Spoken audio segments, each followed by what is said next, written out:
It's the debut game in the preseason for Carmelo Anthony, Paul George, and CP3. We'll take a look at Carmelo Anthony first. Russell Westbrook did not play in this game, but Carmelo Anthony, he's isolating a lot. That is the type of player that he is. This is what he's going to do. He's going to stop the ball.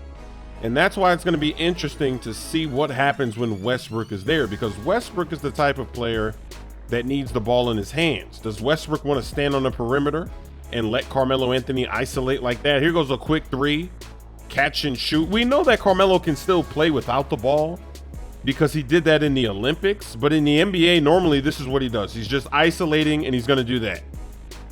That's why I can't wait to see Westbrook. Is he just going to sit back and wait and watch Carmelo do that? And then don't forget, you've got Paul George out there standing as well in order for Carmelo to get himself going like this. I still haven't decided where I'm going to rank this Oklahoma City Thunder team yet. I haven't made up my mind. I got to wait until the real NBA action starts, and then I'll see what I think about this team. But they're definitely better than they were last season. They have a lot more scoring options.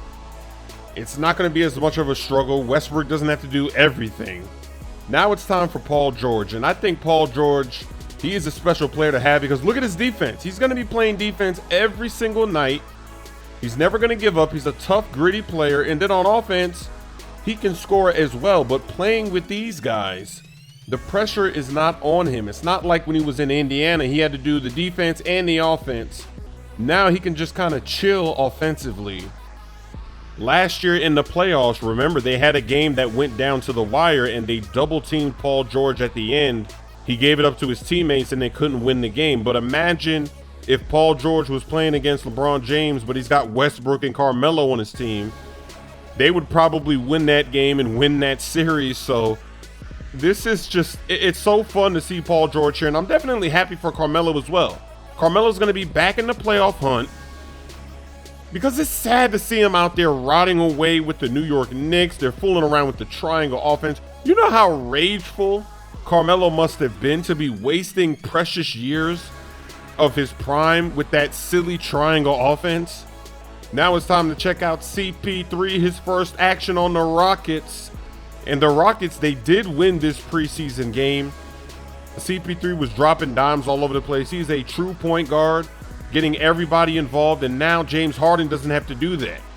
Even though James Harden can do that. He's a great player all around. He can do that. But now he can just focus on scoring himself and let CP3 run this offense. So it was a very nice display here in the first game. What a pass back to that Eric Gordon splash. It's actually good that the Rockets didn't get Carmelo Anthony because they keep a lot of the same players. They keep Eric Gordon. They keep Ryan Anderson. Obviously, Anderson has a big contract, but he's a stretch four. You need a stretch four in today's game. So I like the team that they have. They're going to be very fun to watch, and they should be pretty competitive as well.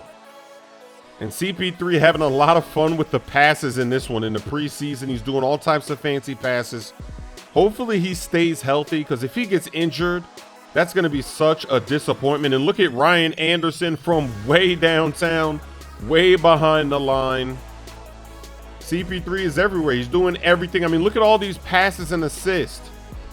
This is crazy. Let me know what you think in the comment section.